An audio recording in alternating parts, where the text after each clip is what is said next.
Hey everyone, my name is Tradgik with Console Crashers, and today we're going to be taking a look at one of my Resident Evil 7 speedrun attempts. Now, just before we get into this, I want to mention that I will be uploading two versions of this, one with commentary and one without. Links to all that stuff should be down below, so you guys can choose to watch the other one if you want. But yeah, we're going to be jumping into Resident Evil 7. And this here is a game I've been running for probably about a year or so now. I got the game back on launch day. On my first time through, I think it took me roughly about 10 hours to complete. I can say since then I've got my times down quite a bit. The reason that I was drawn into doing Resident Evil 7 speedruns was because it seemed like a game that would be doable with zero glitches at the time. And when I first started running it, a lot of the speedruns I witnessed, they did use no glitches at all. And only recently did I see some glitches start to pop up in the main campaign that actually do save quite a bit of time. Normally, I'm not a big fan of going out of bounds or doing things like that in order to get better times in speedruns, just because those tricks that they take skill, they take hours and hours of practice, and I was looking for something a bit easier to jump into when I first started this. So Resident Evil 7 actually wasn't the first game I started speedrunning. Instead, it was Mario 64. I tried doing, I think it was the 16-star route, but as you guys know, there's a lot of glitches and stuff like that involved in Mario 64. So, yeah, it was my times weren't great, but it was still pretty cool to be able to beat the game in less than 40 minutes or so. But, yeah, now I moved on more to Resident Evil 7, Resident Evil 2, and I'm going to try to walk you guys through my thought process as we go throughout the game here. Unlike a lot of other games, all the cutscenes in this, unfortunately, can't be skipped. Matter of fact, there's only one cutscene that can truly be skipped, and we're going to see that later.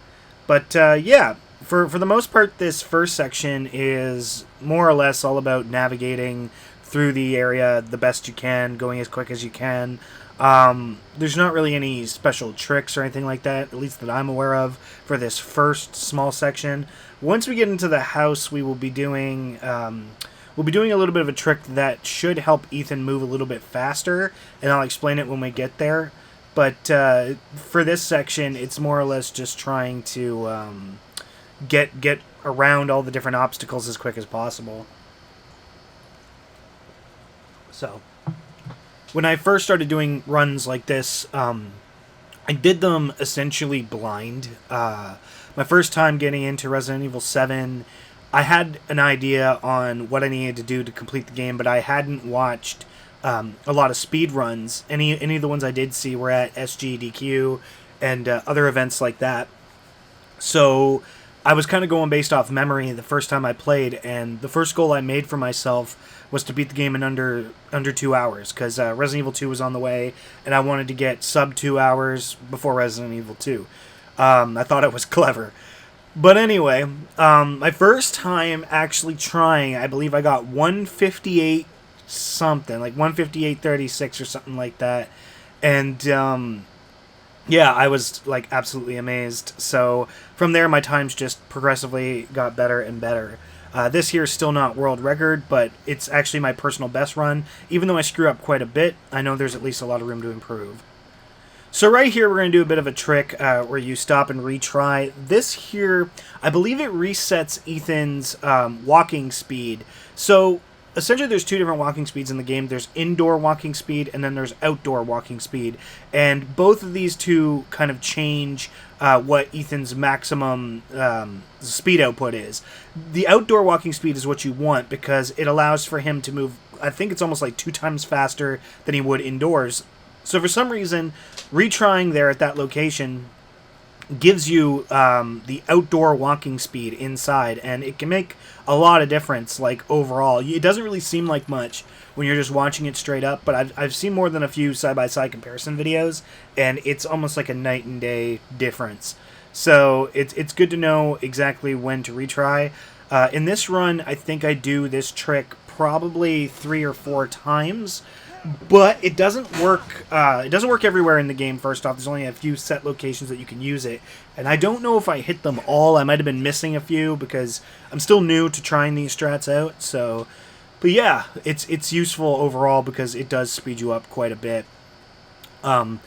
This section here has another trick where essentially after you go under the second pillar, Andre's dead body is going to pop up out of the water. Anybody who hasn't seen the game before, there's supposed to be this entire extra section you can play with these ghost hunters in a videotape, and you watch them kind of die in horrific and scary manners. And anyways, his body's supposed to pop up after you go under this second pillar here. But if you look directly to the right as you're going through and you hug your camera as close to the wall as possible, the body actually doesn't have enough space to be able to pop up. So you can just bypass it completely, saving you a few seconds. Now, one of the biggest challenges for me going through this game is definitely my menuing, and you're going to see me practicing that a lot here. On console, I should mention I am playing on PS4, just a standard base PS4. On console, I find it very hard to navigate the menus. You need to always be like 2-3 steps ahead, and more than a few times, it's going to cost me a bit in this run. I accidentally put some items in the box that I shouldn't have, and things like that. But it's all just places where I can improve, and I think that that's the key, is knowing, what you can work on to make your runs better overall. And I know that menuing for me is a big thing. And then memorization is essentially the other half of it all. One of the problems I was having with my earlier runs before I started doing this was positions of your weapons on the D-pad for quick swapping. For some reason, I don't know why, I could just never memorize the positions that my weapons were on.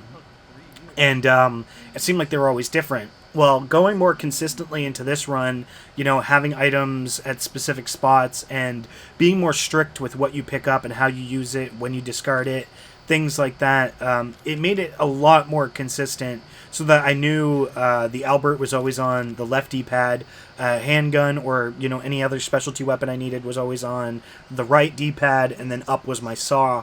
And trying to keep it this way allowed for me to just use my memory rather than having to navigate and go through the menus again to try and familiarize myself with where I had placed my items. Item memorization in the menu is such a big thing, so that rather than stopping for 3-4 seconds, looking at your items and being like, oh, where did I put this? It's knowing, like right now, my bolt cutters are in the center, so I know that when I pick up my next item, it's going to fill in the first available slot, which is the slot directly on the left. So what I can do is I can hit triangle and press left, and I know immediately I'm going to be on the item that I need. That is provided that I don't manually go in and move my cursor somewhere else, right? So if I keep it exactly where it is right now, I should be absolutely fine when I grab the little fuse thing later on. So now this section, unfortunately, there's not a whole lot you can do to speed it up. Walking around behind Mia is one of the longest and most, tedious parts of the opening section. So, yeah, if anybody could ever find a way to skip this, you would save significant amounts of time, but it doesn't look like anything like that's going to happen soon. Even the best runners that I've seen for this part, the only thing that they're able to do, much better than me is the boss fights against Mia. I don't know what everybody is doing. I've tried reaching out to a few runners. A lot of them have been very helpful with other tricks, but nobody has been able to explain to me exactly what's happening in the Mia fights. You fight Mia twice here, and a lot of the videos I've seen of other runners, they manage to hit her like once or twice, and the fight is over. And I don't know what they're doing differently. It's one of these things where I've tried searching it up, but I haven't found a single thing. Also back there, when I had my face pressed against the stone, as far as I can tell, that is the quickest way to deal with that section. Originally, we thought it was just random. You just had to wait, but no, as long as your view is skewed, you should be alright. So you just have to enter the bathroom, turn around to activate the noise back here, and this should activate Mia's first phase. for this part, you just want to try to make your encounters with her as short as possible. One of the first tricks that I use is right after this little section where she throws you down, you're going to want to run towards her as fast as you can, because the further back that you are, the longer it's going to take for her to actually get to you, which is just going to waste more time. So I think it's right about here. Oh no, sorry, it's after you push her off. She has to take a few stabs at you first, which, by the way, I don't think give you resist or whatever. I don't think it changes anything. And then, yeah, right here, you actually want to run towards her to make that shorter. You guys are always going to go, like, the same amount back, and I think it just speeds it up if you actually head towards her, so... Yeah, there's not really much to say about this particular encounter. You just kind of got to wait it out. It's more like a glorified cutscene. But, yeah... This part here is one of the things that we've been wondering about for a while on how to progress past this. So she's going to hit her head against the wall and she's going to fall down. And now the next thing that you want to happen is for her to get back up, grab your wrist, and throw you through the wall. But it seems quite random as to when it actually works. Standing above her and just waiting for it, I find can sometimes take an eternity. So just literally, for my own sake, I always run to the bathroom, grab the healing supplies, and use it, because there's not really anything else going on here. There's not anything else you can do. This just seems to be random from what I can tell. Sometimes you get really lucky, and she activates really quick, and other times it just takes X amount of time. I really don't know. If anybody does have more of a solid solution on how to activate her, I'd love to hear it. But everything I've tried so far has been relatively the same. It seems to be random. So a lot of people tend to like crouch and hit her right at like the knees or whatever for this part. I mean, it tends to work, but what you're really trying to do is just get her back to the hall. You want to keep her as close to the hall as possible. And what happens is when you kill her, she'll take a few steps back and fall down, and the axe will stay wherever it is that she, like, died. So you want the axe to be in the hall so that you can run by and grab it when you're done with this phone call. Now, for some reason, you can't be standing, like, directly in front of the phone to pick it up. And I know for a lot of experienced players, by the way, like, people who've been running this game forever, my explanations might be a little off, or maybe they're wrong completely. I don't know. I'm still relatively new to the game. But for anybody first trying to run this, these are my, like, personal experiences that I'm trying to share to just give you guys a bit more of an insight as to what's going on and, you know, learn from my mistakes.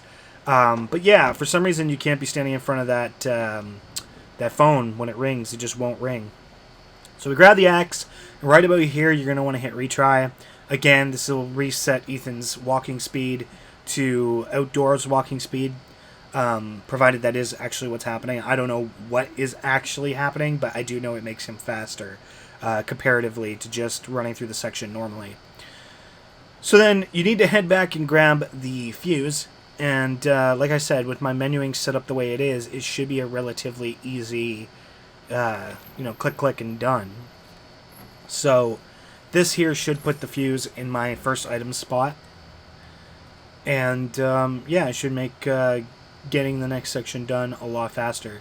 You also really need to be careful too when you're trying to move fast. You're moving the left stick and stuff like that, and that can screw up your positioning on the item menu, because if you go into the item menu while you're controlling with the left stick, it will change its position. So you need to be careful of that. Also, I'm going to apologize now for the audio quality if you guys notice any, like, weird noises or dips or anything like that. It's the middle of summer right now. I got the AC on. It's way too hot to have it off. So I was kind of, like, chilling out here. Figured I'd give you guys a bit of a play-by-play post-commentary of Resident Evil 7. This is my first time ever doing something like this, especially for such a long period of time. So I apologize if I ever get... you know, I'm talking about nothing, or the dialogue commentary gets boring. Oh, man. So, yeah, this part here, there's not really anything you can do. It's just another elongated cutscene. Just kind of got to endure. And then, yeah, we're going to head upstairs and get into the Mia boss fight. Again, there are tips and stuff for getting through this fight much better than I do. But I don't know what they are. As I said, I've reached out to people, and I haven't gotten a solid answer. So, yeah, if you guys know, make sure to leave down in the comment section below, because we're all going to learn together. I actually thought that maybe it had something to do with holding L2 to, like, bring your weapon up and swing. Maybe that did more damage, you know, kind of like how the saw does more damage if you hold L2 rather than just, like, standard swing it. But yeah, I don't know. It doesn't seem to really make a difference. So I get through this fight. It's not a great fight, but I get through it nonetheless.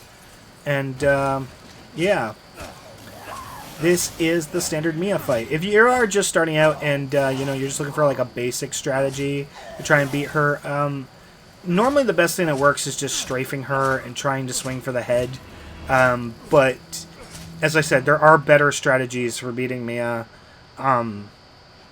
I just don't know what they are. So I am not the guy to ask on that one. But yeah. And now at this part, all we're doing is essentially waiting for Jack to come and take us to the house. I don't know if it's set on a timer or if it's random or whatnot. But it should work theoretically as long as you leave your back open. I remember in the demo, there was actually a way that you could glitch out the encounter with Jack altogether. If you just, like, kept your back against the wall, you could travel through the entire house and never get hit. So, yeah, FYI, leave enough space for Jack to be able to spawn behind you. Because you need him too. It's the fast way. So, yeah. Now, we're coming up on what I personally consider to be the hardest part of the speedrun, mainly because a lot of the future stuff will require a balance of skill and RNG, and I don't want to say that this part involves nothing but skill, but it just feels like you really do need to almost like be one with the game to get through this section. Again, this is just my personal opinion, but this is definitely the part I struggle with the most.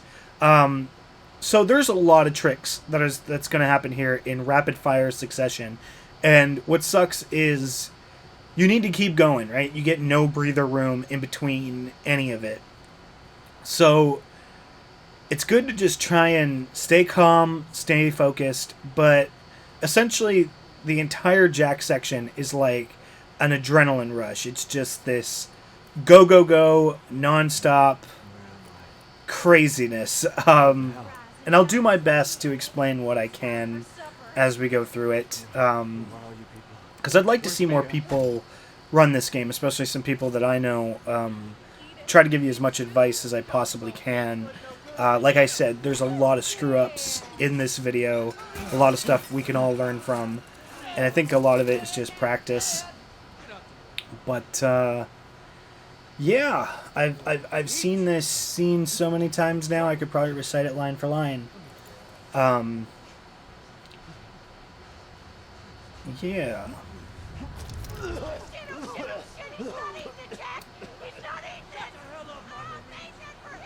So, I'm also going to apologize for any quietness. There are going to be points in this where, unfortunately, I just have nothing to say. Again, especially with these long cutscenes, unless we're already talking about something in particular, there's just not much to talk about. You can't skip these, you can't do anything special to get through them any quicker, so you just got to endure the cutscenes. Unlike Resident Evil 2, which you can actually skip almost every cutscene. So, I don't know, maybe when Resident Evil 8 comes out or something like that, they'll implement that. But I get why they didn't. It's all in first person, and they wanted you to you know, VR experience, not skip through all the creepy stuff, so. But, excuse me, I'm still a little under the weather at the moment. I was sick when I actually ran this run, so. But yeah. So rock over the chair as quick as possible, and we're going to go and head out towards Jack immediately. Get over here as quick as you can. And the best strategy that seems to work the most consistently, even though I'm horrible at it, is right when you get to about here, you're going to want to crouch. And Jack will try to reach for you, but he can't because you're too high up. Or too low, you know what I mean? He's too high up.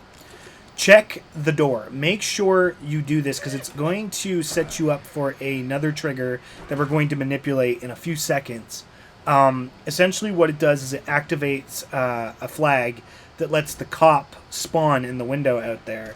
So we're going to go and check it. And you have to do it after you got the key. I cannot stress that enough. So many times I've screwed up where I didn't grab the key right away. I went to check the door. And yeah, it does not spawn him. So key, then door, and you should be all right.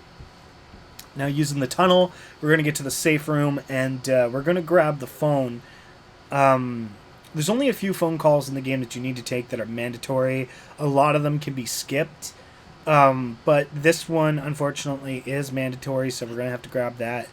I always had a bad habit, too, of going to answer the phone and grabbing the map, but the trick is more or less you're just going to wait to spam X until you're, like, right in the phone's face. I mean, grabbing the map only wastes, like, a second, but, again, that's a second you could be using for other things. So, get through the phone call, and then the first thing we're going to do is grab items straight out of the box over there. Now, keep in mind, this is New Game Plus, with everything unlocked. So we're going to go in there, you know, just skip all those information pop-ups and grab essentially all the essentials. Now what we do here is we step into the kitchen for a moment to just kind of like register that we're not looking directly at the window, and that activates the cop, provided that we grab the key and checked the door. So now that he's here, we skip quite a bit of back and forth, and we're going to go immediately into the garage, into the Jack fight. Now, everybody does this fight different, and for my last, like, 15, 20 runs, I had done this fight, I don't know, in like 20 or 30 different ways, and the fight that you're going to see in here is the way that I've done it for the last probably 4 or 5 runs, and it seems to always be consistent. If I do it exactly as I do it in this video, it always goes exactly the same way. Now, I don't know if there's necessarily a faster time or a better way to do this, but it works fine by me, and it doesn't seem to lose any time. So, if you're starting out, and as I said, you've already beaten Madhouse and all that stuff, you get the infinite ammo, and you're ready to jump into this, I will try to explain every little instance that I can so that you can start doing some Resident Evil 7 runs and be comparatively quick, you know, maybe not world record pace, because I'm not even there yet, but, you know, quick nonetheless. So, yeah, we're going to head to the garage as quick as possible, but we're going to want to get out the saw, because that's the first thing we need to use. And, yeah, just try to get in here as quick as we possibly can.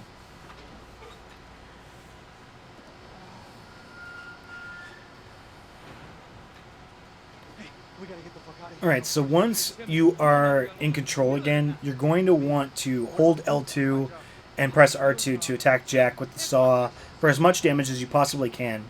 Then as you run away, grab the handgun, but you're going to want to switch back to your Albert.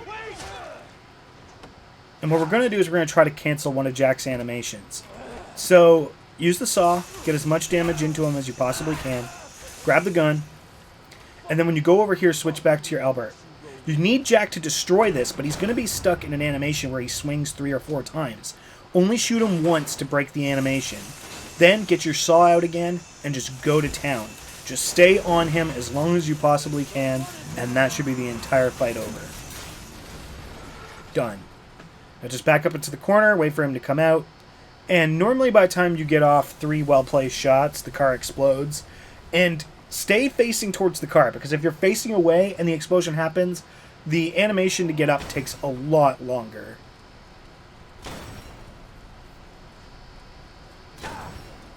Another reason you want to be in this corner, too, is because it's the closest to the ladder you can possibly be.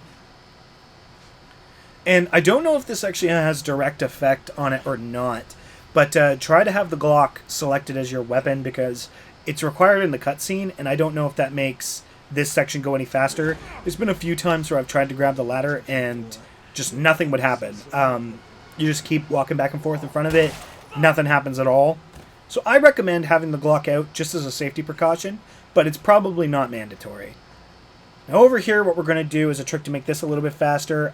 Go to the back, unscrew the aux, and while you're waiting for that to be unscrewed, we can move the shelf out of the way, and then go back and grab the aux statue. Don't forget to actually grab the statue, because, yeah, it would really suck to have to come back. That would be quite a waste of time. Now, there is a way to cancel reload animations halfway through and still get the actual ammo from it, but I find that it doesn't really do anything unless you're standing still, because blocking will slow you down significantly, and I don't know, just in my personal opinion, it's like you still run theoretically at full speed with the when you're reloading, so there's no reason to do it. Now you can grab this and you can actually go a few inches away from the clock, so you can kind of like strafe away while you're still grabbing the item. Gives you a few extra steps, saves an extra second.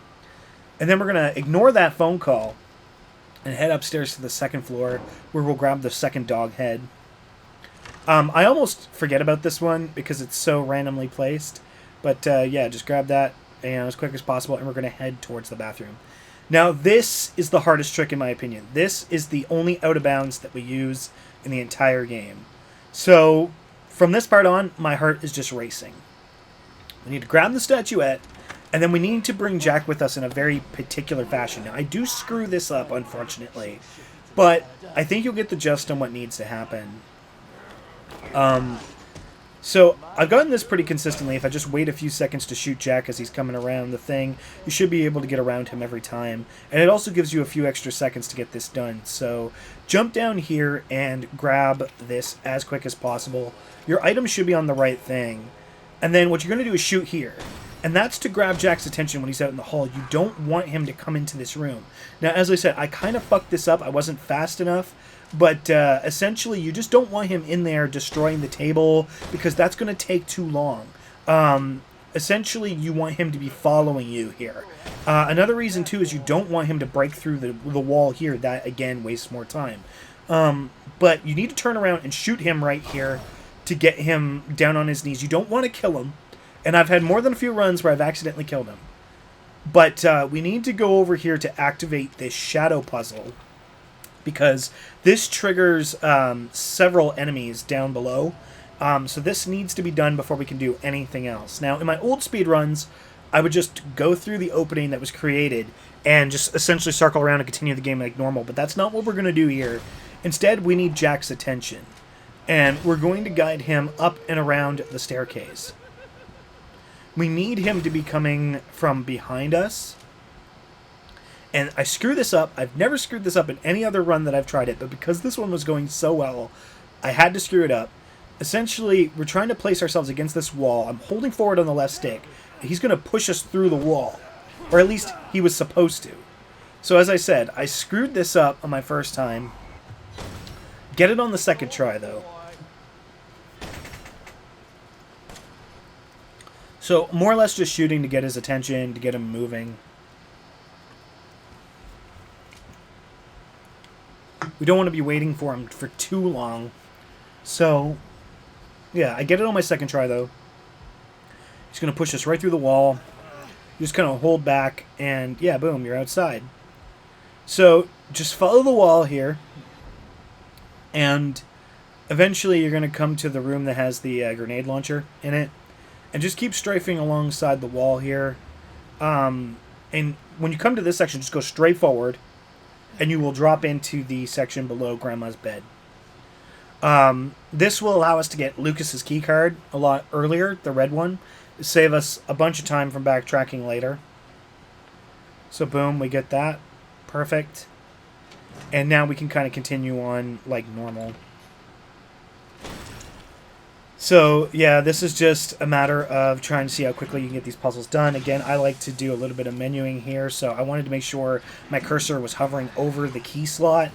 So I just grab the key and I can just go. It did theoretically waste a second or two, but I find it worth it when you finally come around here, because you were going to have to select the key anyway.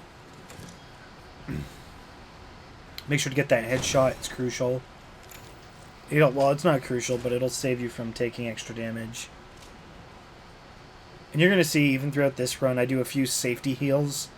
Just because I had lost a few runs to some really stupid RNG. So, I tried my best to just make sure I was always at full health. Now, I don't remember how well this fight went. I'm still kind of like learning it, but essentially you just want to wait until Jack's iframes are gone, because there's more than a few frames where he's completely invincible.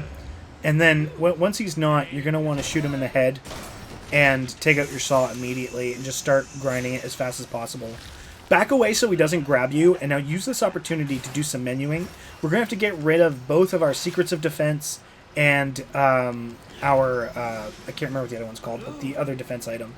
Shoot Jack in the head again, and then just grind immediately with the saw. Just keep going, keep going, keep going.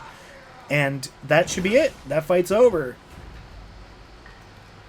Now you're going to have to wait a few seconds here anyway for this to work, so I just reload my weapons. Make sure they're all good to go. And then hopefully the cutscene doesn't take too long to play out, but for some reason it takes a lot of time. And then, at this point, you should be set to essentially just grab the Scorpion Key and head back up. There's not really anything super special to note here, except just the routing. As far as I can tell, nobody else does really anything different for this section. This is the quickest way you can do it. Yeah. And I also don't know if I'm, like, 100%, like, managing my items correctly. There's just a few times where I feel like I'm getting rid of items that I shouldn't have to, but that's I guess the trade-off for having such a small inventory space. But yeah, so I just do this as a safety heal. Again, you can just ignore this, but yeah. There's a few places throughout the map where I know that I can grab heals without really losing any time at all, so I do so. Again, just a safety thing. But yeah. Grab the Scorpion Key, head on upstairs, and open the door. Again, that took me a lot longer than it should have, cycling through that menu. Yeah, slap the dog heads in. You know, take your time with this, because literally if you don't have it set up properly, then you're going to have to wait through stupid dialogue that comes up. It's like, oh, this is not the right item, yada, yada, yada, and just waste more time. So this is a mandatory phone call. This one will activate Marguerite's section, which I think is probably the second hardest section. I mean, luckily this stuff is decently early into the game. I mean, not super early, clearly, because I think we're already, like, at least a half hour, if not an hour into this, but, you know. At least a reset at this point wouldn't cost you, like, the entire day. If you had to reset during, like, the ship section or something like that, I think that would be a little bit more disheartening, but I don't know. It's okay to reset, you know? It's okay to try again. My goal for this one was actually sub 137, because I think my personal best was, like, 138 something. And I actually did phenomenal. I knocked almost 2 minutes off of my time, theoretically, even with all the screw-ups. So from here, my time can only go lower, which is definitely a good thing. It's definitely motivational to know that things will get better from here. So, excuse me. Oh, man, as I said, I'm a little under the weather, so I still got, like, a lot of stuff kind of going through me. But, yeah. So, what I was going to say was we'll be doing a lot of future live streams, actually, over on my channel, YouTube, or sorry, twitch.tv/Tradgik, and, yeah, you guys should definitely come check it out. I don't know what I'm going on about. Yeah, so for these here, I just try to destroy them as quick as possible. There is a way to avoid that load zone thing, but, yeah, I didn't really think about that. At this point, my heart was kind of racing because I had a decent run on my hands. It wasn't amazing, but it was decent, and I didn't want to lose it. And I get so many small screw-ups here, like when you push this door open, you're supposed to use the saw to cut off all the bugs, and every once in a while it just, like, doesn't work for me. It's like I go to do it, and it just doesn't work. It worked this time. But it's small little screw-ups like that that always get me. And, yeah, as I said, I was a little bit just, like, nerve-wracked for this entire section. Now, I almost screwed this up, too. Almost. My menuing was awful, but normally this goes super quickly. I just, like, tilt the I tilt the sticks, in one direction, and like that's it. It just lines up automatically. But yeah, no, I screwed that up. And also, there's another part later on with another one of the shadow puzzles where it actually kind of really frustrates me now thinking about it, because if it wouldn't have screwed up like it did, I would have actually been sub 136. And yeah, for some reason, it just did not want to cooperate, even though it was essentially perfect. But yeah, you know, c'est la vie. It is what it is. It can only improve from here. I mean, theoretically, you can also get a lot worse from here. But, you know, I'm going to stay positive and say, well, we can just improve from here. So, yeah. So now, this is one of the parts that always makes my heart race. Running past Marguerite. I feel like this part is completely RNG. And I could be wrong. I could be wrong about a lot of this, because I just do a lot of this stuff just based on... you know, knowledge of just seeing other speedrunners do it. I don't necessarily know how everything works, but for this part here, all you have to do is literally run by her, and that's it. But every 1 out of 10 times, she will notice that you're here, and I honestly don't know what the difference is between her noticing and her not noticing. I have no idea. But the last 4 or 5 runs I did, she didn't notice, and I was able to get by unscathed. If she does notice, it is a huge time loss, because you have to sit there and actually have her cycle through like her entire charging at you thing and running away, and it wastes a lot of time. Now, the Marguerite fights don't go exactly as planned. I've had plenty of better fights in my time doing this. But normally these strategies work quite well. As I said, I just messed it up. But all you're supposed to do, more or less, is shoot her once with the Albert and then switch to your standard handgun and pop her like 3 or 4 times, and that should be the end of the fight. But again, sometimes it's random. I feel like you can get a chance of having like critical shots that do more damage, and that causes her to leave faster. Again, this was probably one of the worst like phase 1 fights I've actually ever had. But definitely not the worst. I managed to save a little bit of time here. See, like that was a body shot that definitely should not have caused her to scurry off like she did. But theoretically, you should just fall, shoot, shoot, shoot, and that's it. You start climbing up the ladder. So I wasted about 4 or 5 seconds there having to deal with that. Again, another unfortunate time loss, but whatever. You just kind of move along. Now this next one is actually a trick I've only learned recently. Originally, I had to check all this stuff, go and check the lantern, and then you could come back and finally progress to Marguerite's boss fight. However, it turns out there's actually a skip for that, and I will show you an approximation on how to do it here. So we have to sit through this phone call, unfortunately. There's no skip for this yet, at least not to my knowledge. I do believe it throws a flag up, allowing for the game to continue into the next section. And what we're going to do, and I wish this would have been more easily explained for me my first few times going through this. When we walk down the stairs, we're going to go to the left of the hole, and we're going to stare at the ceiling. Now, what this is going to do is it's going to remove the boards downstairs in the little puddle thing. There's boards blocking your path forward. And what we're going to do after that is we're going to jump down at a very specific location. So you look at the ceiling to despawn the boards. Once the boards are gone, you're going to walk off this section right here. If you hear Marguerite moan and start to run off, you did it right. If she does not run off, you're going to have to climb back up the ladder and do it again.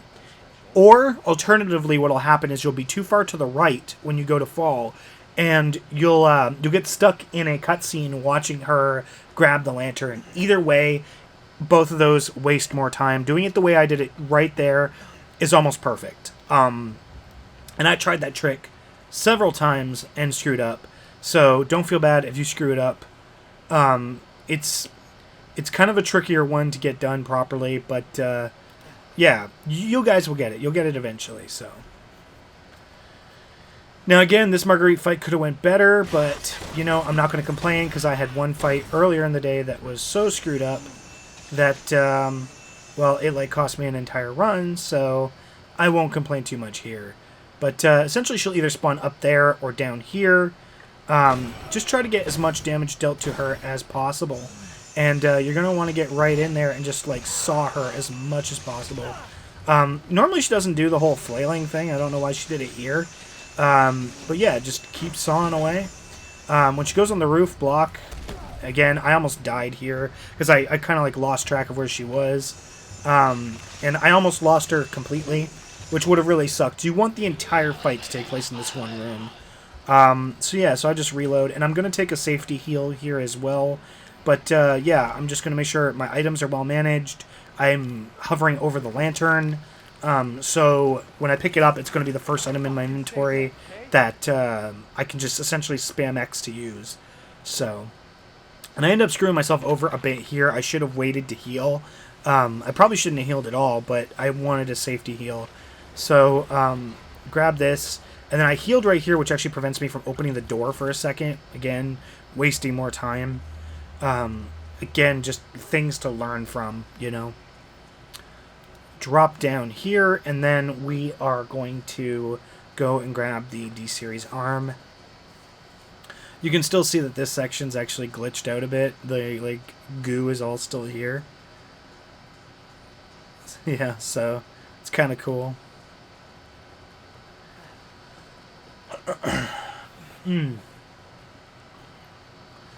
But there's not a whole lot for this section aside from just making sure to navigate the best you can. And avoid enemies, of course, when they start spawning in. This here is also an opportunity to be able to manage your items while you're waiting for the lantern to open the door. I'm actually just really slow with my menuing, so I always screw it up. But yeah, if you want to take an opportunity, that's a good one. Because you should theoretically only be menuing when stuff is actually happening in the game that you can't do anything about. So, like, again, waiting for a door to unlock or waiting for the grate to fall apart. Things like that. Also, if my voice is getting more coarse or quiet, it's more or less because I decided to do this all in one take. And it's really starting to, you know, take a toll. But, yeah. Alright, so there will be one of the molded that spawns the second the door opens. You can just fire at him, whatever. Just get around him. That's really the key. One well-placed headshot will take him out, though. And then, yeah, just a lot of navigation here. Now, on our way back, the phone will ring. You can avoid that. And there's two ways to get back to the trailer.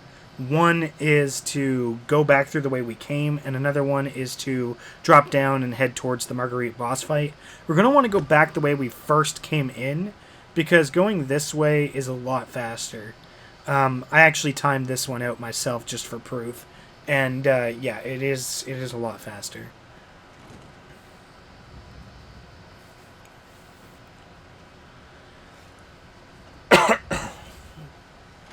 Now, this next part has a few small tricks in it. First off, Lucas phone call skip. So what you want to do is run up to the trailer in this corner as close as possible. And this is why I have the phone icons on. I need to see that phone icon pop up on screen. If I do, then I know that the next section has been activated. And we can go into the house and actually progress. Without that phone icon appearing, or at least the phone ringing, you cannot progress any further. So you have to activate that. Now we're going to go down here to get the snake key. Again, I got stuck with another one of these loading screens, just going too fast for the game to handle.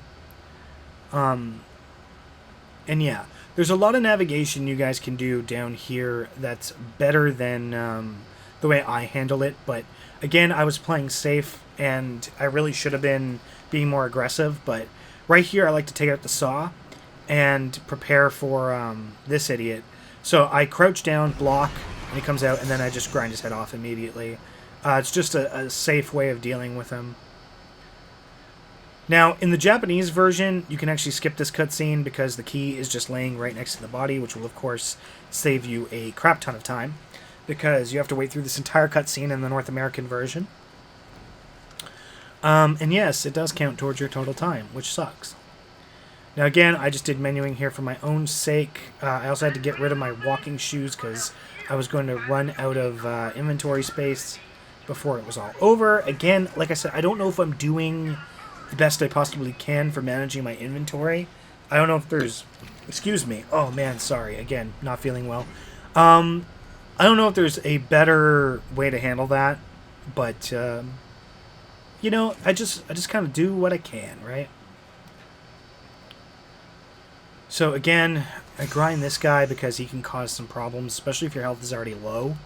But you can, again, just walk around him. Probably save you a second or so to just do that. Kind of like avoid as many enemies as you possibly can. I just kind of like shoot these guys more or less for the lulz at this point. I don't find it really wastes all that much time. If anything, maybe a second total. Now, again, you have to activate this clock. Even though we went down and grabbed the card earlier, this still needs to be activated to trigger another one of the flags. So, set the clock to 10:15, turn around, and let's go grab the blue key card. Now, this pissed me off, because this shadow puzzle seriously should have worked no problem. And it gave me so much trouble. And I was just like, why? Why today? Like, the run is actually going decently well. You know, it's like... that's just how it is. That's my luck, right? But... nonetheless, I got it eventually. It did cost me the sub 36, but, you know. I'm like, what the hell, man? Like, it's essentially perfect. All the other ones are so lenient in the way that they... like, I find that that one looked worse than the other ones, but whatever. All the other ones are so lenient in the way that you can set it up that it's just, like, a real pain in the ass that this one didn't work. And I just set those up for easy use when we finally get down to Lucas.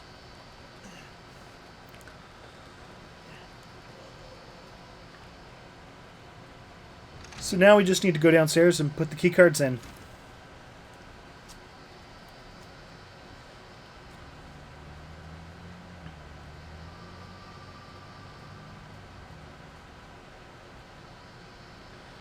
A lot of runners here will actually just run around these two guys, but I don't. I don't. I just don't trust them. I feel like they'll always mess me up. But you could definitely save time by just not.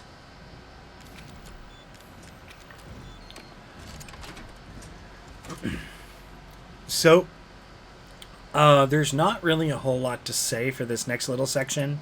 If you guys want to skip ahead, you can skip to the time on screen right now, and yeah, I'll be back with you shortly.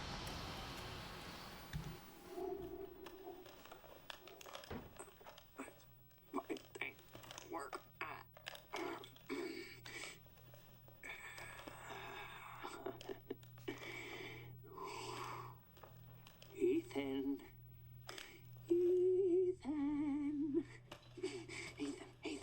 Hold on. I got something for you. Looky what I've got. You know what this is for? You know what Zoe wants to do with this?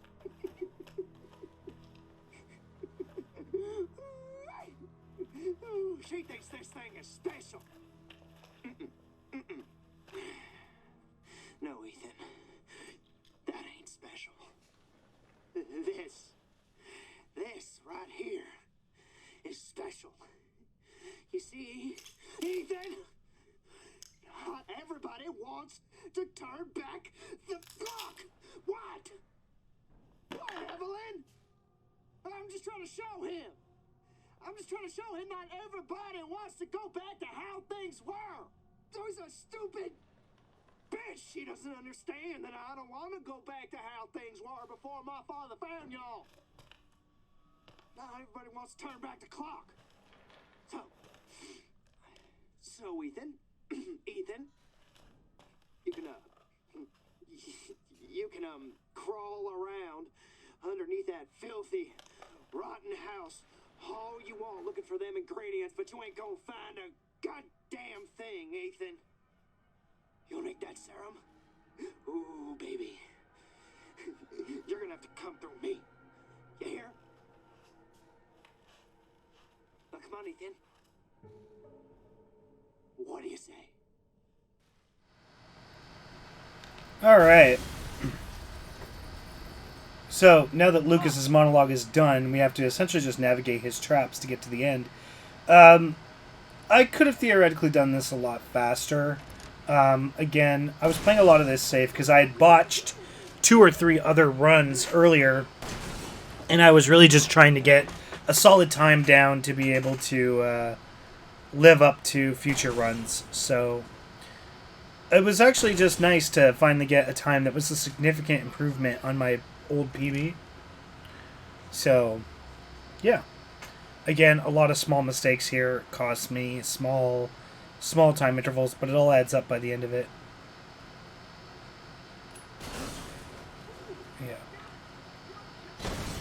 Yeah. I should have just walked through on there. That was my bad.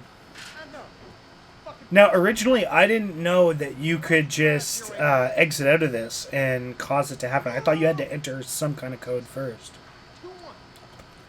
No, it's 0514. Oh, come on. Take a chance, you never know. Alright, so in this section, I screwed up massively, but what you want to do is deposit everything that is essentially not a specialty item. So, I don't know what I was doing here. As I said, I screwed up quite a bit. I needed to re-find my infinite ammo and my circular saw, and I was freaking out, which cost me time. But, you know, lesson learned for next time. So, all you need here is the circular saw. You don't even technically need the circular saw. You need the Albert, and you need the, preferably the walking shoes, which again is something that I had thrown away earlier. So, yeah, walking shoes, the Albert, and infinite ammo. That's all you need for this section.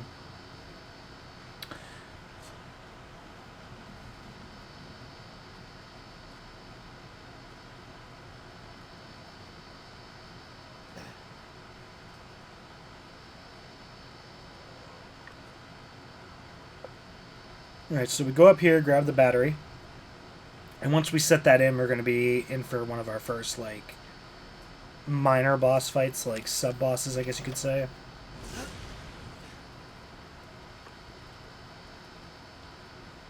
And, yeah, more or less just try to get off as many shots as you can.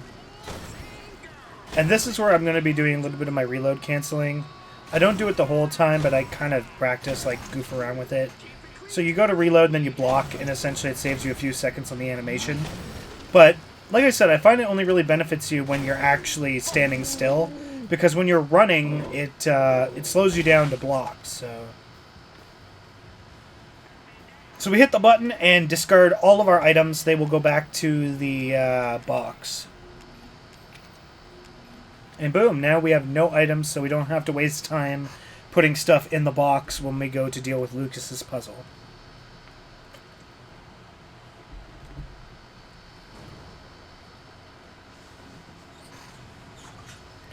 One of the things that I actually learned only more recently is that in this game, having a lack of confidence can be what costs you the most amount of time. Being worried that a certain type of firearm or a certain type of thing won't be enough to complete a section is kind of one of the early killers for people who adopt this game speedrunning. I remember for so long I relied on the grenade launcher to be able to get through a lot of different sections, and now the grenade launcher is not required at all. So also to speak about that pin pad for a second there, the password is always going to be 1408 unless you enter 1408 before actually going through the Barnes section. It's a reference to the Stephen King novel and the movie 1408, the horror movie, based on the novel, of course. And, yeah, just don't enter that first, because if you do, it'll change the code, and I don't know what the code is. So. Alright, so this here is just memorization, knowing the pattern in which you got to complete the puzzle in. It's always exactly the same. just making sure that you got your cursor on the right items and you're trying to go through it as fast as possible. I think saying go through it as fast as possible is like a no-brainer for a speedrun. But yeah, you know. One of the weird things too is that the answer to this is exactly the same amount of clicks away for every letter. I don't know if they originally intended that, but it doesn't make it a very interesting puzzle when it's like 5 clicks for each one of the knobs. You know what I mean?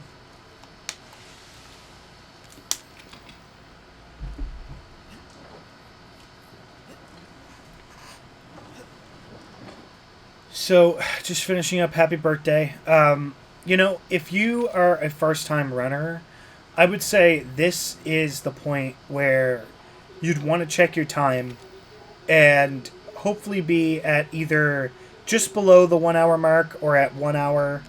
Again, I'm at 54 minutes here. But, you know, being at 1 hour the first time that you get here, it's not a bad benchmark to set when you're first starting off. So, yeah, don't be sad if you get to this point and you're like, shit, I'm already an hour in. Well, no, that's pretty good for your first time.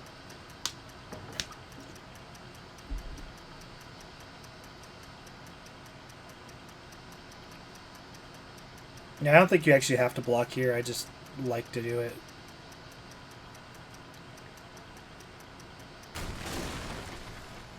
Also, I think it's the fastest I ever went through there.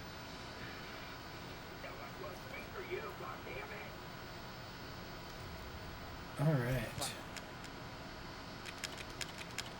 Me just making sure I picked the right things here, because my box was all screwed up. Did a little pirouette for style.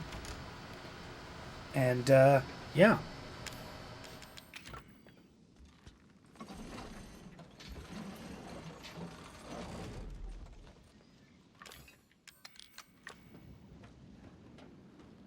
I'm coming, Mia.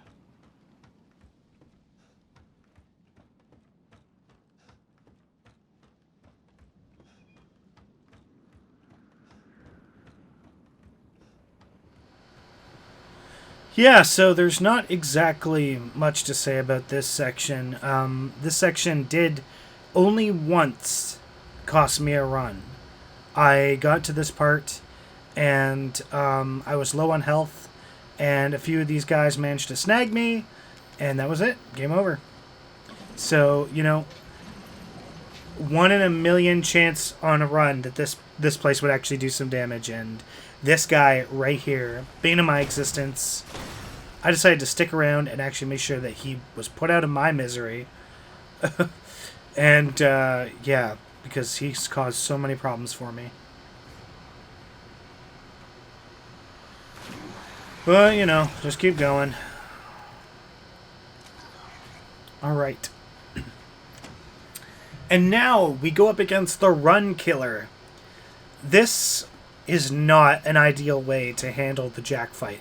I have to say it's one of my quicker fights, but there are many other streamers out there you can watch or learn from that will teach you many better things on how to deal with this boss fight.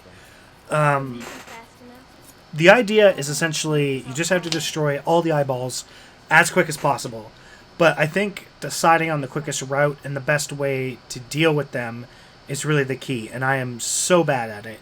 It is one of the biggest areas in which I can improve, and, you know, that's all I can really say about it.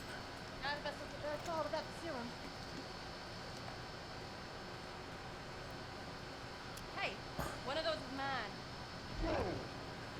mine. I've reset so many times to this fight.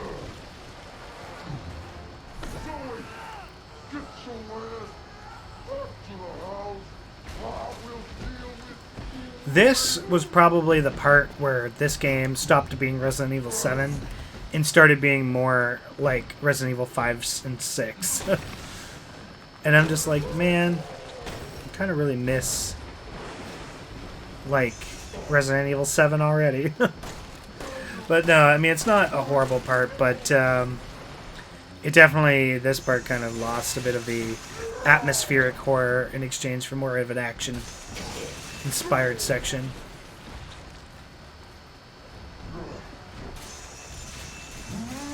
Getting old, Jack. Again, this is just a matter of figuring out where the eyeballs are and taking them out as quickly as you can.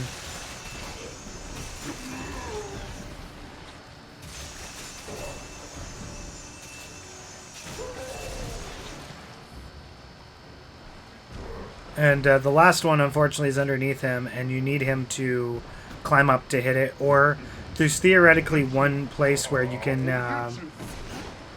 get him to, I don't know, like expose it earlier at the start of the fight. But I was never good at hitting it. I've tried more than my fair share, and nope, can never hit it. So it's right here. I miss it more than a few times. Yeah, so I just try to switch it for a quicker kill. Boom. And then, yeah, on to the next phase, and that should be that. I think this is my first, like, sub 1 hour getting to the end of Jack. Yeah, 59:31. Sub 1 hour Jack fight for me was kind of like a big thing. That was like a real sign of improvement, so...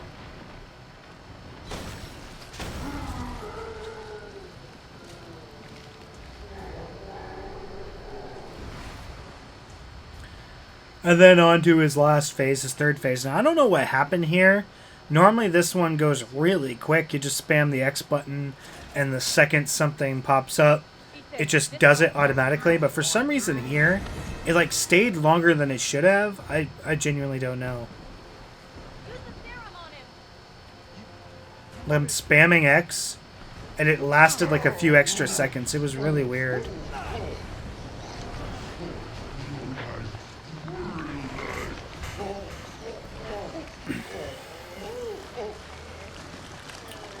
Alright, so the next part is like really linear for quite some time.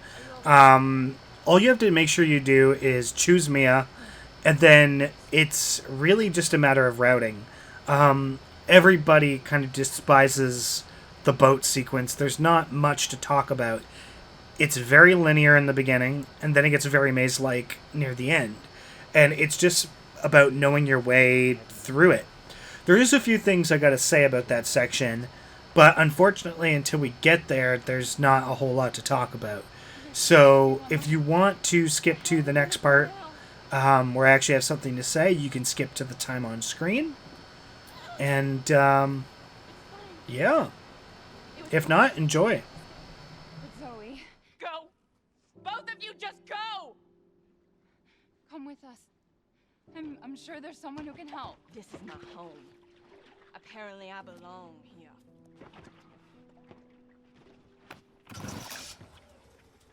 I'll send help. Don't bother. There won't be anyone left to help!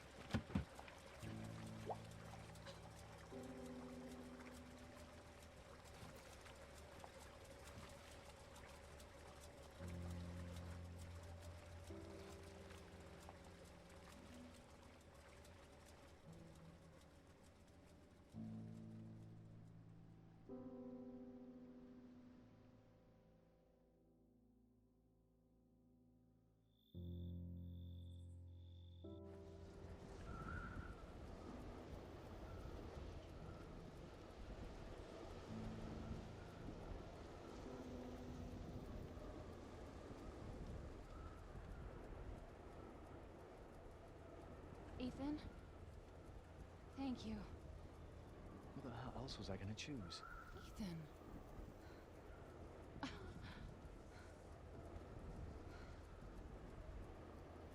Mia, I know you've been through a lot. We need to talk. You had something to do with all this, didn't you? Look, I just want to know the truth. Ethan, I honestly don't remember. Try.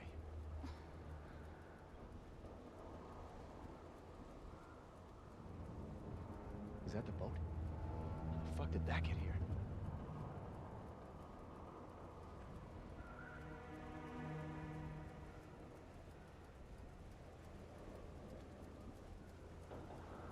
Oh, You're okay. What the hell was that?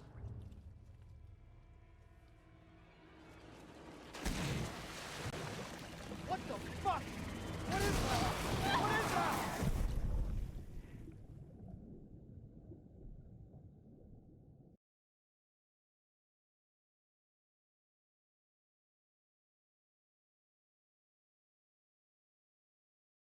Mommy. This way.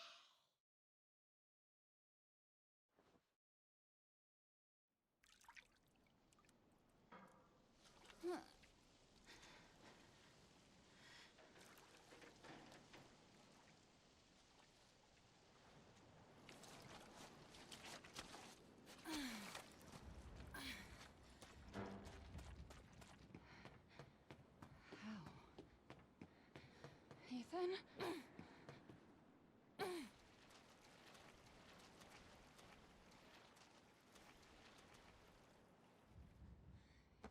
Ethan? Ethan! Ah! Ethan! Ethan!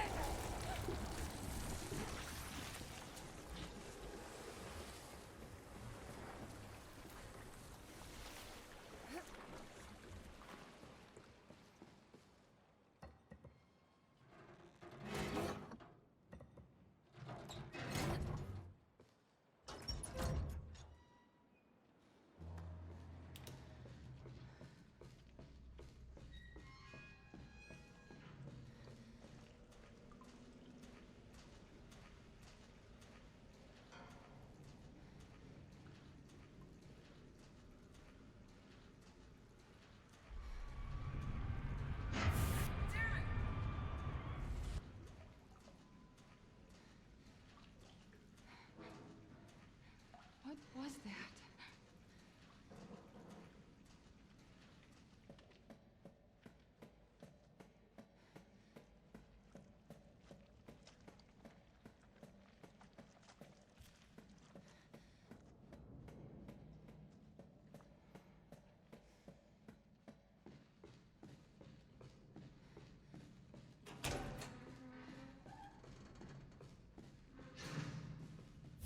They're dead. They're all dead.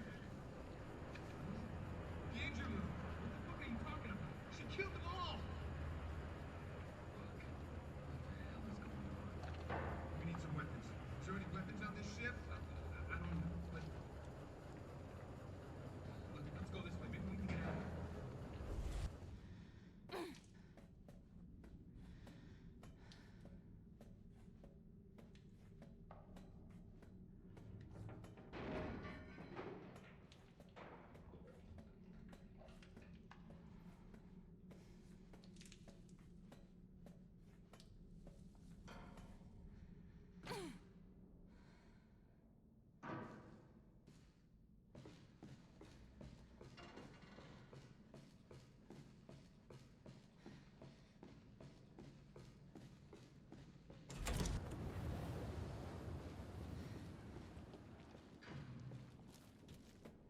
Settle down, little girl. Settle.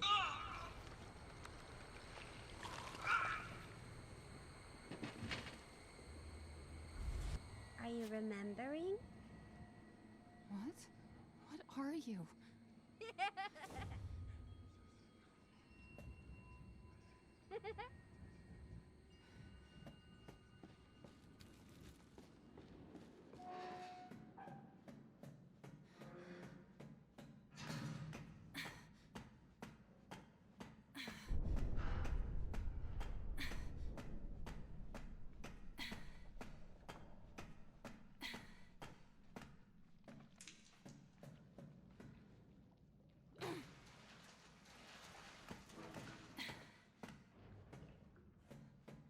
You said we could be a family. So, I'm back. I figured this would be the part to kind of jump back in and explain a few things.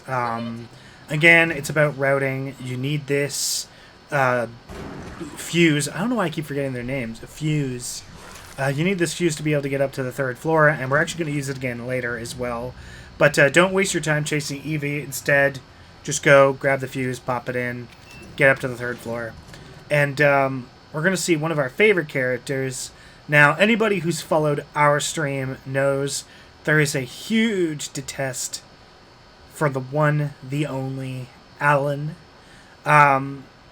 It's, of course, a stream-specific thing, but everybody on our stream hates Alan because not only does he force us to do the boat section, but he also is the reason why all of Resident Evil 7 kind of happens in the first place. You know, he openly admits it.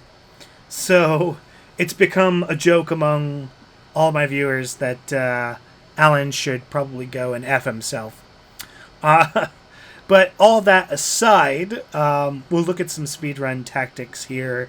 There's a few of them that I tried to implement and failed, just more or less because I don't understand what's happening. I have to do more research into it. I thought I got it, but no, I must have screwed up. So, but we're going to take a look here. You'll also notice that the loading times are extremely long, which is just more proof that I am playing on a PS4. Ugh. There he is, ladies and gentlemen. The man himself. At this point, I remember I was playing, and the girlfriend was watching me, and I said, you know, the aesthetic of this room kind of reminds me a lot of Silent Hill 4. Like, the graphics kind of remind me of Silent Hill 4. And I was like, damn, man, that game was on PS2. That game looked freaking good. But yeah, it probably wasn't as pretty as I remember it being, but I do remember that game being pretty. Anyway, so surprisingly, at this point, we're going to skip taking any items from the box. Instead, we are just going to immediately leave and try to get this section done as fast as possible. Mainly because we don't actually have to attack anything in this section until we actually do go to the box. Now this is where I screwed up. I've seen streamers or other runners actually get through this without answering a call from Alan. But for some reason, the call from Alan happens and it wastes a good like 18-20 seconds. Thanks, Alan. You're great, man. You hold back our runs, you caused Resident Evil 7, you do so many stupid things, man. Look at that. 18 valuable seconds gone. I hate that dude. Okay, so I screw this up as well, unfortunately, but I have been able to do this before, like, perfectly. This was just me being tired. But you press the button, and now we're going to go for the box and get all of our items. So, again, I just screwed up. I took the X-ray specs for some reason. You can hear it literally come in. And I'm like, okay, I gotta go now. And I literally missed it by like a fraction of a second. The doors reclose and everything. I was like, shit, I wasted so much time beating myself up about dumb mistakes.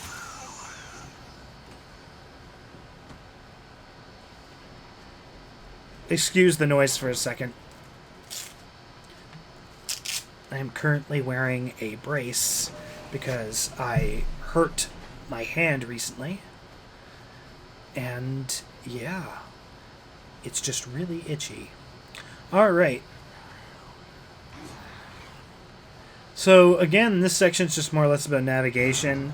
The only thing you really need to know, or at least remember, is to go and pick up the acid. There's only 2 vials of acid you need in this entire run, but they can be easily forgotten just by like complete fluke.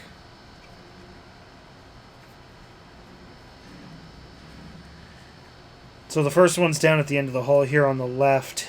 Don't check the door or else you'll have to interact with another phone call.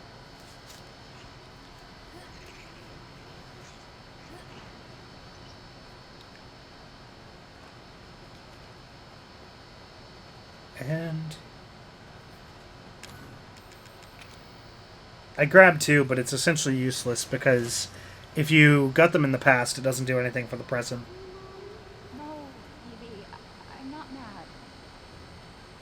Hey. Now this here, we just turn around about a quarter of the way because it's faster than going the full way around. I want you to be my mom. But only by like a second. I'll be your mom. Maybe 2 seconds. Evie, wait! Once again, Alan ruining our run. Yes, but she ran off. She's making more friends, Alan. Those things are everywhere. I told you so. Are you okay? Man, if he could have just died right there and saved us a good 10 seconds. Fuck.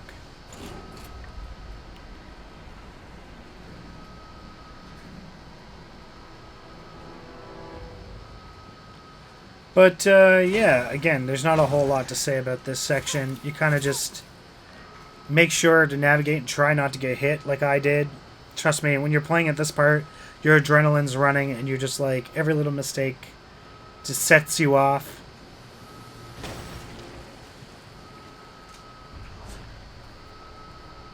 I'm surprised I made it through that hall as clean as I did, actually. That was a good shot.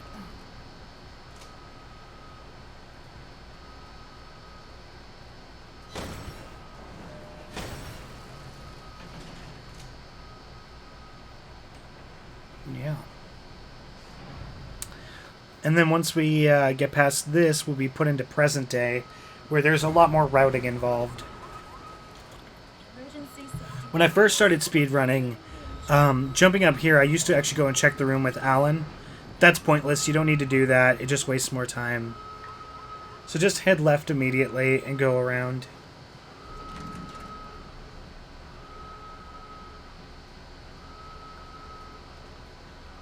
Headshot. And keep on running. I'm sorry if the commentary's kind of gotten a little lacking in these sections. Everybody hates the boat. And it's like, there's not really much to say except for, you know, follow the game intended. There's not much in the way of glitches or anything special you have to do.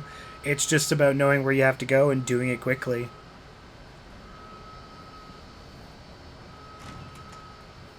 I try to shoot Alan, it never works.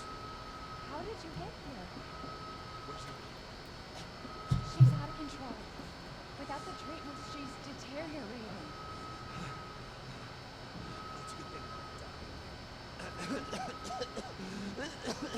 I feel you, Alan.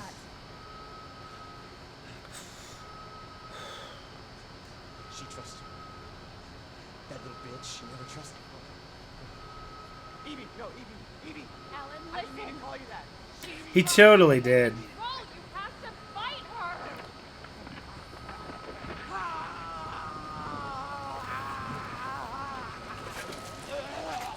Oh, that's nasty, man.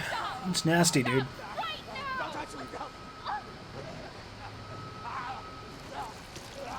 Alright, so after Alan has his little spiel here, going into the next section is actually the only cutscene in the game we can skip. Except for the ones at the end. When the game's finally over and you've defeated Evelyn, you can actually skip those cutscenes at the very, very end. But aside from that, during actual gameplay, this is the only cutscene, excuse me, that you can skip. I fused cutscene and skip in the same word. Isn't that fantastic? Alright. So, one of the hardest parts in speedrunning, too, in my head, was always trying to separate, like, the past with modern day. You know, trying to get those two things, those always mess me up, especially with the routing. But you can skip this cutscene once it fades to black. Yeah, so this here you can skip. Now, here's a fun fact for you. So, on the PC, this load screen on an SSD takes about 8 seconds. On PS4, depending on whether it's a good day or whether it's a bad one, can take upwards of 1 minute and 6 seconds. So thank God we rely on in-game time, because this load screen is ridiculously long on PS4. So I don't know if actually having an SSD in your PS4 would change it at all. I don't know how the game is set up to be optimized or anything like that, but it takes a ridiculously long time. I'd say it's probably one of the longest not cutscenes, but longest load screens in gaming. I mean, of this generation, anyway. I don't know anything that takes this long. But I guess that's the price we pay for, the graphical quality that Resident Evil 7 delivers throughout the majority of his experience. Because I find the graphics do still look really good. So. Do you remember? Yes, Evelyn. I remember. Can we be a family like the family? I don't. Oh, excuse me, guys. Oh man, I'm like so tired right now. But I don't look away for any particular reason. I just want to start going as quick as possible, and her annoying voice kind of just gets to me over time. These doors can sometimes be really tricky too. If you're not looking at the exact right location, they just will not open. I don't know if any of you guys have ever played Metal Gear Solid 3 either, but this ladder reminds me of that. The whole Snake Eater song playing in the background. You know, Snake Eater. Get to the top. Could you imagine having to do that in first person? Oh my god. It'd be crazy. So yeah, we're going to jump on down here, go to the captain's cabin, and get the little wrench thing, or whatever it's called. So we can unlock the elevator and keep going. This is the only time we'll actually come up here in the speed wrench. What speed wrench? Speed run. I was reading it literally as I was talking. I was like, what is that? Can you guys tell I'm tired? Yeah. When you jump down here, I always wondered if you could actually spam X fast enough to get the lug wrench to open it, while you're essentially waiting. I don't think you can, though. So yeah, turn around to position yourself in the right direction so you can just immediately start walking. And then we're going to jump up and grab some acid and grab some weapons. Most speedrunners will actually just skip the weapons altogether. But like most of this run, I've been trying to play it safe. So yeah, I'm still playing it safe, which definitely cost me some time, but In future runs, I might have to get a bit more risky, not taking any weapons during this section. I only think there's 1 or 2 enemies I attack anyway, so... So I attacked this guy just in case he causes problems. And he was still alive, by the way. I didn't notice until after. And it terrified the crap out of me. I could hear him running up behind me.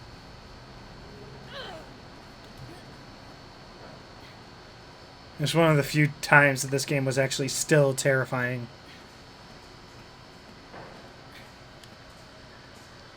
We'll climb up here, and we are going to take ourselves all the way to the back of the 3rd floor, so we can grab that little hose thing.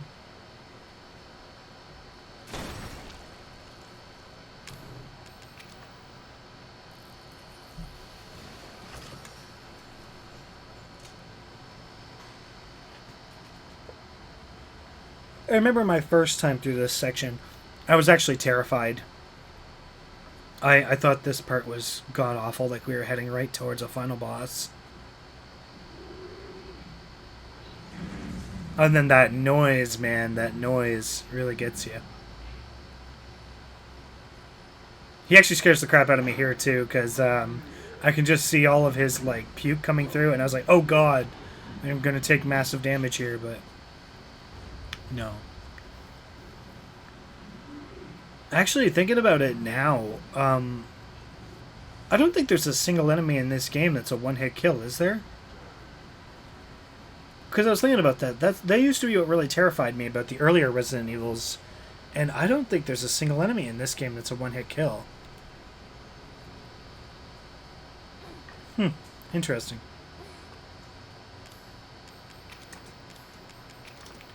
Again, poor menuing, but whatever. Doing what I can, trying to practice where I'm putting everything. That's all you can do, right? Is just practice and try to get better. Remember, man, progress, not perfection. Waiting.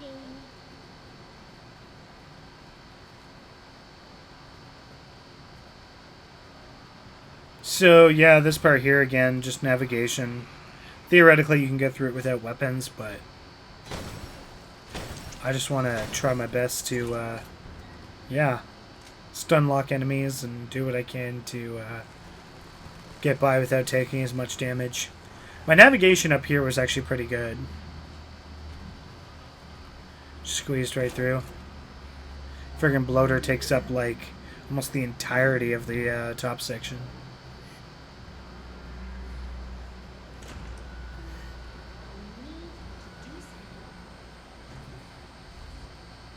Ethan.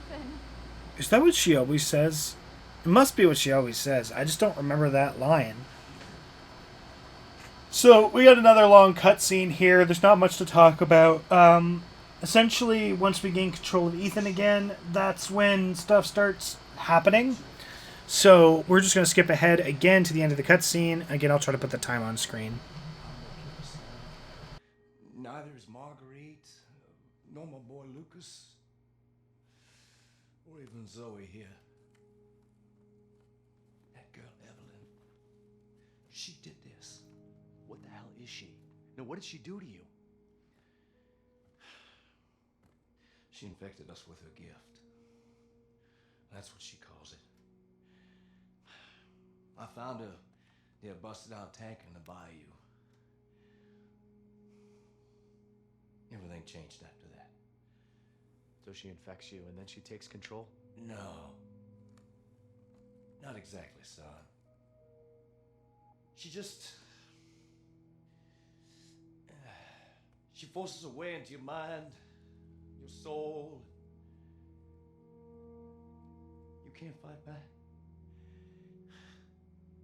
You are connected to her, and you can't resist the urge to... Oh, you're a different person after that. Just like Mia. So Mia sent me that message because of Evelyn. Listen, the girl just wants a family of her own. She's the key. All right? You find her, and you stop her. Ethan. Free my family. Please.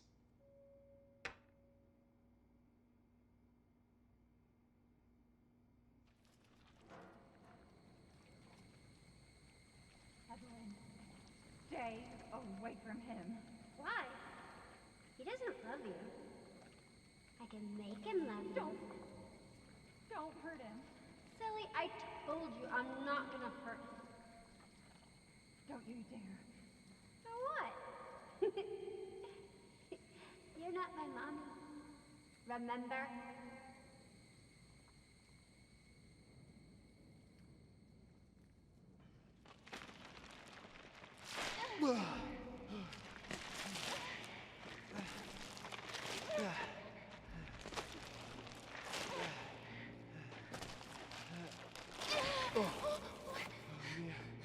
Mia, how? There's no time.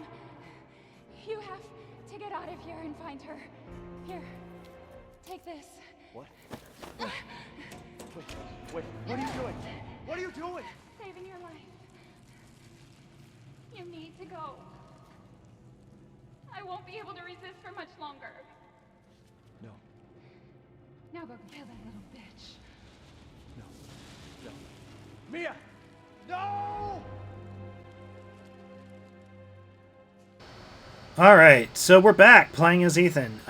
So this is the final little section of the game. And, of course, by this point, the adrenaline's pumping. I think I was feeling pretty good at this point, though. I was like, yeah, I screwed up a few times, but I think my time is still pretty decent. I didn't bother to check because I figured it would jinx it. But, nonetheless, just going to bolt it for the end.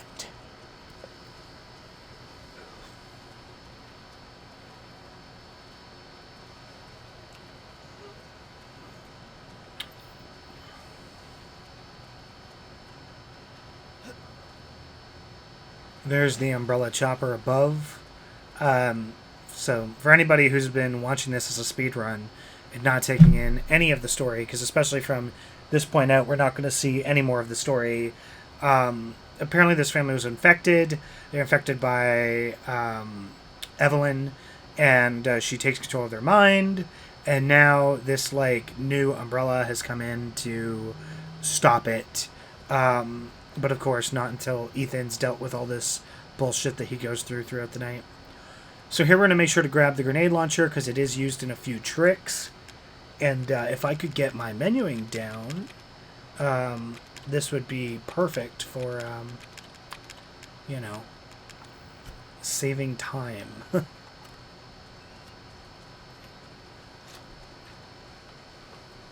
But at last, try to get as many perfect headshots here as we can.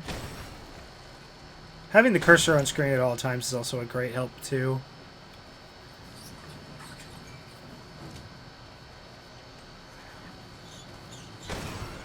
That sucked.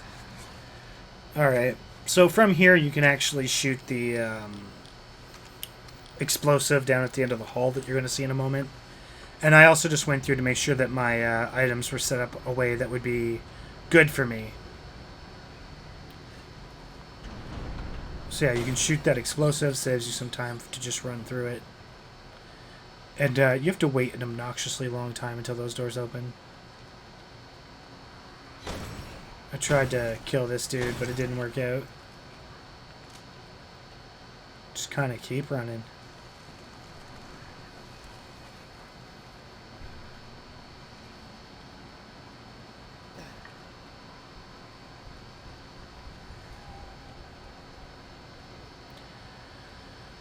Now, I don't know if this happens for everybody else, but like every single time I've ever done this, I always manage to get one of the molded caught by the cart. Apparently a lot of other people were saying that that doesn't happen for them, but it happens for me every time, so yeah, I don't know. Maybe it's just being speedy.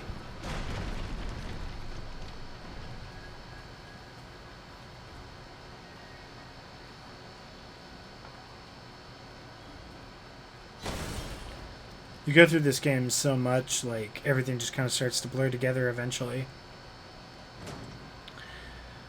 Alright, so on this point we're doing a pretty decent pace. I don't know what just happened there. His view, like, screwed up for a second.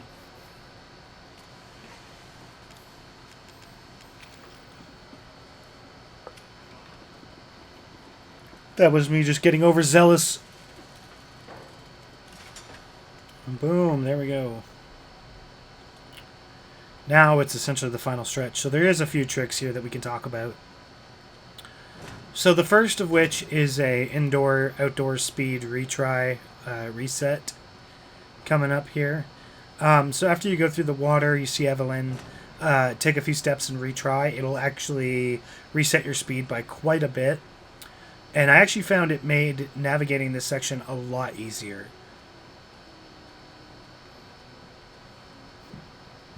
Excuse me. Sorry, guys. I'm still feeling under the weather. Alright. So right about here, you're going to want to retry. And this will reset Ethan's speed to being outdoors. And there was a side-by-side like comparison video I watched. And yeah, it's like a significant boost. Significant. So once that's ready to load and we're good to go, we'll zoom through this. And one of the things I didn't think about using before is the grenade launcher. I was like, you know, I only saved that for the actual quote-unquote boss fight at the top. But using it up here is actually a pretty good idea. You're going to want to just try to get headshots as much as you can until you get there. But, yeah, once you kind of get up here, just, like, switch over. And every enemy from this point out, like grenade launcher, just the neuro rounds, just decimate them. It just decimates them, man. Then up here you want one well-placed shot. The actual shot zone is actually quite generous. But just like pelt the ground with it, let them deal with that for a few seconds, and just climb your way to the top. That's it. Avoid the fight altogether. And this is it, guys. This is the final stretch. Theoretically, from this point on, all we need is the circular saw and some decent navigation. And whatever's left of the run is essentially just set for us. We don't even really need to use any of our other weapons. because everything from this point out is essentially scripted. There's only one other place where you can potentially screw up, and that is when you actually have to fire off the real Albert at Evelyn. You can waste all your shots not killing her. I know, because I found that out the hard way on a run. I previously didn't know that you could even die in that fight. I felt like it was so scripted to win that it didn't even matter. But no, you can definitely screw up. You can definitely screw up, guys. Alright. So, there is one more trick that can theoretically be done using a remote bomb to push yourself closer to Evie at the end, but I did not do that. I didn't even grab a remote bomb, so... You shouldn't have done that. It fucking Oh, language, Mia. Language.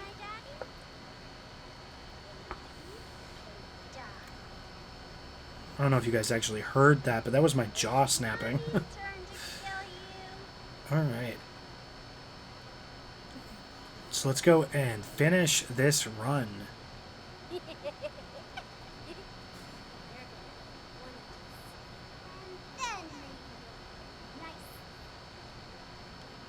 not playing.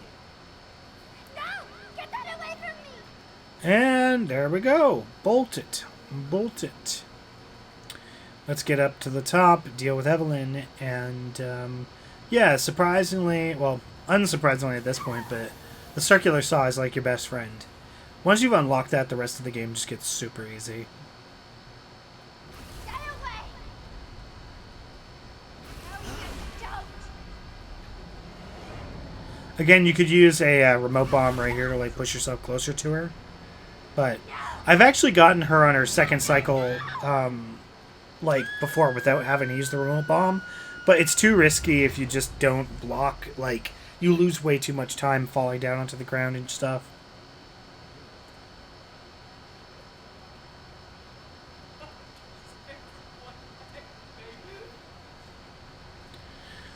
And yeah, after this, all you gotta do is just get up there and use the circular saw to grind down her face. And when the time comes, use the saw on your leg, get a few good shots with the Albert, and then all is done. There's not really any big tricks beyond that.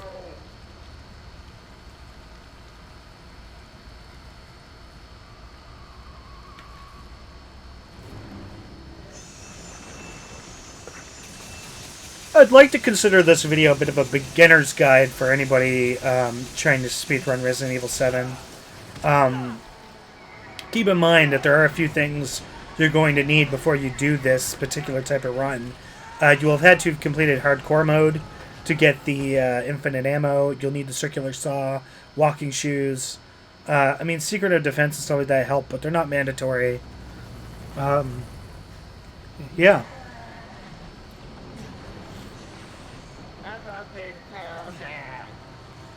But yeah, for this section, you don't even technically have to do damage. I just did it because I was bored.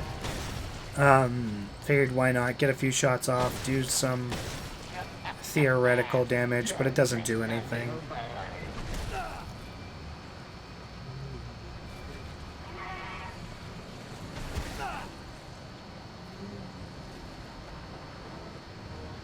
You know, it's actually really weird. Like, can you imagine how this boss fight went at, like, a board meeting? Be like, okay, so he's laying on the ground, he can't move, he can't do anything, and we just, like, play out a cutscene, essentially.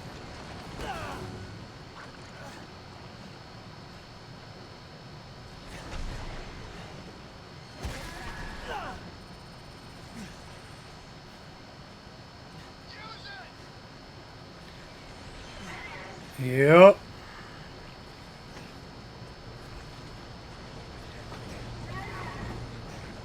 Playtime.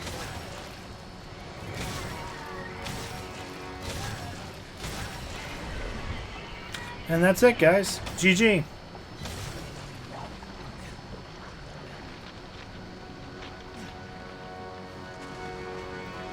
GG. Now I finished with a time of 1 hour, 36 minutes, and I believe like 6 seconds. I mean, we'll see it here in a moment. But yeah, I was like just a few seconds off my my goal. Like my original goal was just sub 137, but I wanted to try and push for like a 135 something, and it just sucked to be a few seconds off. But nonetheless, room to improve. You know, future streams. Again, all that stuff you can watch over on our Twitch channel. I'll try to provide links down below if you guys want to check that out. And yeah, there you go. Oh, 136.07. Sorry, that was my bad. I thought it was 136.06. Anyways, 136.07. That's it. That's Resident Evil 7 speedrun, easy, new game plus. If you guys have any questions, feel free to leave in the comment section below. I will try my best to answer them. And thank you guys all for watching. I'll see you all in the next episode.